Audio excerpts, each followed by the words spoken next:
my brother said. You owe me your bonus, I have a family to feed. And my parents agreed. I quietly transferred my savings elsewhere, and the next month when he asked for more, I always knew my brother, Mark, was irresponsible. He had spent his entire life coasting, never holding down a steady job, always finding an excuse for why he needed help, and always expecting someone else to foot the bill. But somehow, my parents never saw it that way. To them, Mark was unlucky, misunderstood, going through a rough patch. I, on the other hand, was their responsible son. The one who always did the right thing, who studied hard, who worked overtime to pay my own way through life. And because of that, they had a very simple philosophy when it came to family finances. I should help because I could. It had been that way for years. The extra money I sent when Mark's car broke down. The rent I covered when he was between jobs. The groceries I paid for when his savings ran out. I never wanted to, but every time, my parents guilt-tripped me into it. He has kids to take care of. You wouldn't want your nephew and niece to go without food, would you? So when my job gave me a well-earned bonus last month, I expected the usual routine. What I didn't expect was for Mark to come to my house, sit down at my kitchen table, and say, "You owe me your bonus." I blinked. "Oh?" Mark leaned back in his chair, completely at ease, and shrugged. "Look, man, I've got a family to support. You're single. You don't have kids. You don't need that money as much as I do." I had to remind myself to breathe. "Excuse me?" My mom, who had come along for moral support, placed a hand on my brother's arm as if he was the victim here. "He's just saying, honey. You make good money, and Mark is struggling. You think I owe you my bonus?" I repeated, my voice dangerously calm. Mark scoffed. "Come on, dude. It's not like you worked harder than usual for it. It's just extra money. And we're family. Family helps family." I stared at him. Then at my mother, who was nodding in agreement, looking at me with that familiar disappointed frown, the one she always used when I didn't immediately cave. Something inside me hardened. This time was going to be different. I exhaled slowly, pressing my fingers together on the table. "No." Mark blinked. "What?" I said no. I repeated, feeling the unfamiliar but deeply satisfying weight of the word. My mother gasped, like I had just announced I was disowning the family. "You don't mean that," she said quickly. "He's your brother, and he's struggling. Don't be selfish." There it was. Selfish. The word they always used when I didn't immediately open my wallet. Mark leaned forward, arms crossed. "Come on, man. It's just money." I almost laughed. The irony of it all. To him, my hard-earned bonus was just money. But if it was just money, why didn't he earn it? Why didn't he save it? Why didn't he do anything to help himself instead of coming to me like I was his personal ATM? "I work hard for what I earn," I said evenly. "And I'm done handing it over just because you can't be bothered to manage your own life." Mark scoffed. "That's real nice of you, considering my kids could go hungry. You don't seem that worried about them when you're out drinking every weekend." I shot back. That hit a nerve. Mark's face darkened, and his jaw clenched. My mother's eyes flashed with warning, like she couldn't believe I would dare to call him out. "You don't have children," she said sharply. "You don't understand the responsibility. That's why it's your job to help." I stared at her, waiting for her to hear how ridiculous that sounded. "I didn't have children, and that's why it's my job?" She waved a hand dismissively. "You know what I mean.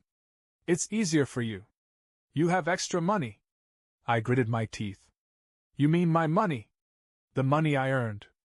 That bonus was for me, and I'm keeping it." Silence. Mark glared at me. My mother shook her head in disappointment. "I'm ashamed of you," she whispered. The words should have stung, but instead they felt hollow. Because I suddenly realized something. I had spent years trying to prove my worth to them. Being the responsible one, the reliable one, the good son.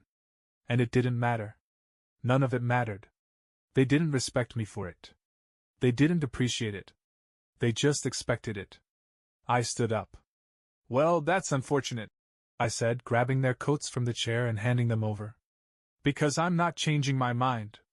And I think this conversation is over. Mark snatched his coat angrily. You think you're better than me? I met his gaze, calm and steady. No. I just think I deserve to keep what I've earned. My mother grabbed her purse and shook her head as she made her way to the door. You'll regret this, she said bitterly. Family always comes first. I watched as they walked out, closing the door behind them. For the first time in my life, I didn't feel guilty. I felt free. The silence after they left was almost eerie. I expected to feel guilt. A nagging, uncomfortable sense that I'd done something wrong. After all, that was how it had always worked. Mark would demand, my parents would pressure, and eventually, I would give in. It was a script we had followed for years. But this time, I had rewritten it. And I felt relieved. For about 2 days. Then, the phone calls started. At first, it was just my mother, leaving long, guilt-laden voicemails. Mark is really struggling. The kids need new clothes. You're their uncle, don't you care? Then Mark started texting. Mark, real classy man. Just ignore your own family? Mark, you wouldn't be where you are if mom and dad hadn't raised you. Maybe you should start acting grateful. Mark, you'll come crawling back when you need something. Don't expect us to be there for you. I rolled my eyes at that last one. Mark had never been there for me a day in his life. Then my father called. He rarely got involved in these things, preferring to let my mother handle it, but when he did, it was never pleasant. I picked up. You're embarrassing this family, he said, skipping all greetings. I sighed. Nice to hear from you too, Dad. Don't get smart with me. Your brother is struggling, and you're sitting on a pile of money like some selfish. No, I cut in. I'm sitting on my money. The money I worked for. The money I earned because I actually show up to work every day instead of waiting for someone else to bail me out. There was a beat of silence. Then he scoffed. Listen to you. Talking like you're better than us. I never said that. You didn't have to. He snapped. You think you're so high and mighty because you've got a good job? You think that means you can just abandon your family? I pinched the bridge of my nose. Family helps family, right? Exactly. Then why aren't you helping Mark? Another silence. What? He said, caught off guard. Why don't you help him? If it's my job as his brother, isn't it your job as his father? More silence. Then click. He hung up. I laughed under my breath. Of course. My parents only cared about family responsibility when it was my responsibility. But I wasn't stupid. I knew this wasn't over. People like Mark and my parents didn't just accept the word no. They pushed. They manipulated. And when those didn't work, they escalated. I had a feeling that was coming next. I knew my family wouldn't give up easily. But even I underestimated how low they'd go. For a few days, things were eerily quiet. No texts from Mark, no guilt-tripping voicemails from my mom, no sudden pop-ins at my doorstep. I should have known better than to think that meant they had accepted my decision. Then, on Saturday morning, I got a call from my Aunt Karen. I almost didn't pick up. She wasn't someone I talked to often, but something told me this wasn't a social call. Hey, Aunt Karen, I answered cautiously. Are you okay? She blurted out. I frowned. Yeah? Why? She sighed. Your mother called me. She's saying you've been acting strange lately. That you've been isolating yourself, pushing family away, and making reckless financial decisions. I closed my eyes and took a deep breath. Unbelievable. She said she's worried about you. Karen continued. That maybe you're not thinking clearly and that, well, she suggested I should check in to make sure you haven't done something drastic. I nearly choked on my coffee. Wait. You think I... She made it sound like you were having some kind of crisis. My aunt said hesitantly. Like maybe you were depressed or... I groaned. Let me guess. She told you I suddenly became cold and unfeeling, stopped answering calls, and refused to support my brother's family? A beat of silence.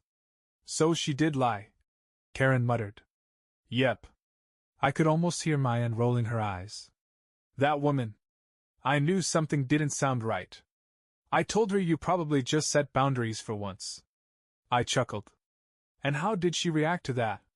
She got defensive and said, well, we're his parents. We're allowed to be disappointed in him. I sighed. Karen, I appreciate you checking in, but I promise I'm fine. Better than fine, actually. I just decided to stop being their personal ATM. Well, she said thoughtfully, it's about time someone did. But you know they're not going to stop, right? I knew. And I had a feeling the next move was coming soon. After my conversation with Aunt Karen, I knew my parents were far from finished. Their usual tactics, guilt, manipulation, and now spreading rumors, hadn't worked. That meant they were going to escalate. Sure enough, I didn't have to wait long. The next day, I got a text from my cousin, Daniel. Daniel, dude. What's this about you refusing to help Mark's kids? I sighed. Here we go. Me, what exactly did they tell you? Daniel, that you got a huge bonus and refused to share, even though Mark's struggling. That your mom and dad are heartbroken over how selfish you've become. That they're worried about you. I don't know, man, it sounds messed up. I rubbed my temples. They really were going all out. Me, let me clear this up for you. My huge bonus was something I earned after months of hard work. Mark didn't ask for help. He demanded the entire thing, like I owed it to him. And when I said no, my parents acted like I was committing some kind of crime. Daniel didn't respond right away. When he did, his answer surprised me. Daniel, yeah, that actually sounds more like them than what they told me. That made me pause. Wait, what exactly did they tell you? Daniel, that you told them you didn't care if Mark's kids starved. I let out a sharp laugh. Are you serious? Daniel, dude, they were practically crying about it. I shook my head. It was almost impressive how low they'd stoop. They weren't just twisting the truth, they were flat out lying, turning me into some heartless villain who was abandoning innocent children. But that wasn't even the worst part. Because the very next day, I got a call from my boss. Hey, he said casually. I wanted to check in on you. Everything okay? My stomach dropped. Yeah? Why? Well, he hesitated. Someone called HR with concerns. I nearly dropped my phone. What? Yeah. They wouldn't say who they were, but they made it sound like you were dealing with some, financial stress. Said you might be making reckless choices that could impact your performance. I closed my eyes and gritted my teeth. My parents called my job. They were trying to make me look unstable. I took a deep breath. Look, I have a good guess who made that call, and I can assure you, I'm fine. It's a family dispute. They didn't get what they wanted, so now they're trying to mess with me. My boss was quiet for a second, then chuckled. Figured as much. Just wanted to check in. No one here's taking it seriously. I let out a breath. Thanks. But the second I hung up, my relief turned into pure anger. They weren't just trying to guilt-trip me anymore. They were trying to ruin me. And I wasn't going to let it happen. That was it. The final straw. Messing with my reputation at work? Trying to make me look unstable? They wanted war? Fine. I spent the next hour locking down everything. I transferred my savings to a new account. I removed my parents from my emergency contacts. I blocked Mark, my mother, and my father. I even set up alerts in case they tried to open credit in my name. When I was done, I sat back and let out a slow breath. For the first time in years, they couldn't reach me. Couldn't guilt me. Couldn't take anything else from me. I was finally free. Or so I thought. Because exactly 1 month later, Mark showed up at my door. I almost didn't answer when I heard the knocking. It was late, I wasn't expecting anyone, and after everything that had happened, I had a very strong feeling I knew who it was. But curiosity won. I opened the door, and there was Mark, standing on my porch with a sour look on his face. What do you want? I asked, already exhausted. He scoffed. Seriously? That's how you greet your own brother? I crossed my arms. Considering the last time we spoke, you tried to guilt-trip me out of my bonus, and then our parents tried to sabotage my job? Yeah. That's exactly how I greet you. Mark rolled his eyes. Whatever, man. Look, I just came to talk. About what? He hesitated, then sighed. I need help. I let out a short, humorless laugh. Of course you do. My landlord's kicking us out, he said, shifting uncomfortably. I just need a loan to. No. His head snapped up. You didn't even let me finish. Because I don't need to, I said, keeping my voice steady. The answer is no. Mark clenched his jaw. So that's it? You're really gonna let your own niece and nephew end up homeless? I leveled him with a look. No. You are. Because you had every opportunity to get your life together, and instead, you banked on the idea that I'd never stop bailing you out. Mark's face twisted with anger. You're such a selfish. I shut the door in his face. He pounded on it once, but I didn't reopen it. A few seconds later, I heard him storm off. I exhaled. This time, I really was done. I thought that was the end of it. That after slamming the door in Mark's face, he'd finally get the message. I was wrong. The next morning, my phone buzzed. A new number. I didn't recognize it, but I had a strong suspicion. I answered. So this is what it's come to? My mother's voice was sharp, thick with manufactured disappointment. You're slamming doors on your own brother? Turning your back on your family? I sighed. Did Mark run crying to you already? Do not be disrespectful, she snapped. Your brother came to you in need, and you treated him like a stranger. That's funny, I said flatly. Because that's exactly what he is to me now. Silence. Then she switched tactics. Honey, listen, she said, her voice suddenly softer, more delicate. I know we've had our differences, but we're still your family. We raised you. We love you. But you're being cruel, and I don't understand why. What happened to the kind, generous son I raised? I closed my eyes. I knew the script by heart. The "we're still your family" speech. The "we raised you" guilt trip. The "what happened to you" act as if I was the one who changed, instead of just waking up to the truth. I wasn't falling for it. Not anymore. You want to know what happened to me? I said evenly. I got tired. Tired? She repeated, as if the concept was foreign to her. Yes. Tired of being your backup plan. Tired of being treated like an ATM instead of a son. Tired of you and Dad only calling me when you want something. Tired of Mark acting like my money is his money just because he decided to have a family he can't afford. My mother's tone turned ice cold. You should be ashamed of yourself. No, I said, voice steady. You should. I hung up. And this time? I didn't feel a single ounce of guilt. I expected more calls. More messages. Maybe even another unwanted visit. But after that last conversation with my mother? Nothing. Days passed. Then a week. Then 2. Silence. At first I didn't trust it. This was my family we were talking about, people who had spent years perfecting the art of guilt-tripping me into submission. People who never let go of an argument if there was even the slightest chance of winning. And yet, nothing. For the first time in my life, I wasn't being hounded. No daily texts from my mother. No sudden emergencies from Mark. No passive-aggressive calls from my father. It felt strange. And then I realized why. They were waiting. Waiting for me to break first. Waiting for me to feel guilty. Waiting for me to pick up the phone and say, I'm sorry. I didn't mean it. Of course I'll help. Because that was what I had always done before. They weren't staying silent because they accepted my decision. They were staying silent because they thought it would make me crack.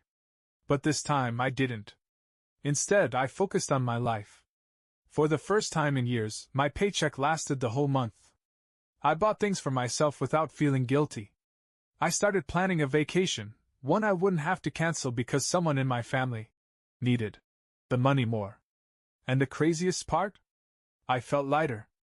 Like I had been carrying a weight on my back for so long that I had forgotten what it felt like to stand up straight. Then, 3 weeks after Mark showed up at my door, I got a text from Aunt Karen.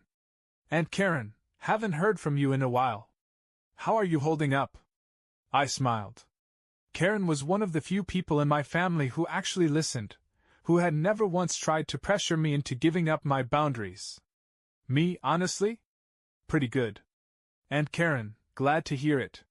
Just a heads up, your parents are telling everyone you're going through something, and will come around soon. I chuckled. Of course they were. Because in their minds I had to come around. I had to break. That was the only way the cycle had ever worked. But not this time. This time, I was done. For good. A full month passed. A month of peace. Of keeping my hard-earned money. Of living my life without waiting for the next crisis to land in my lap. I should have known it was too good to last. One evening, just as I was settling in with a beer and a movie, my phone buzzed. Unknown caller. I debated ignoring it. But something told me to pick up. Hello? A small, shaky voice answered. Hey, it's me. It was Mark. For a moment, I just sat there, gripping the phone. The last time we spoke, he had been pounding on my door, furious. And now? He sounded defeated. I know you don't want to hear from me, he said. But I didn't know who else to call. I exhaled, already bracing myself. What happened? Sarah took the kids and left. That caught me off guard. Sarah, his wife, had finally had enough? She said she's tired of me never getting my act together. He admitted. That I always expect other people to fix things instead of fixing them myself. I stayed silent. He let out a shaky breath. I think she's right. I blinked. Had Mark actually just admitted fault? I screwed up, man. He continued. I thought people would always help me. I thought you always would. He paused. I don't blame you for cutting me off, he said quietly. I guess I wanted to say I'm sorry. For the first time in years, Mark wasn't demanding. Wasn't playing the victim. Wasn't expecting me to fix things for him. And because of that, I said something I never thought I would. I hope you get your life together, Mark. He let out a tired laugh. Me too. For the first time, I didn't feel like I was talking to the spoiled, reckless brother I had spent years enabling. I was talking to someone who had finally hit rock bottom, and knew it. And that was something I could respect. But still, I wasn't going to fix it for him. Take care of yourself, I said, and then, before he could fall back into old habits, I hung up. I had passed the final test. For the first time, I had broken the cycle. And I was never going back.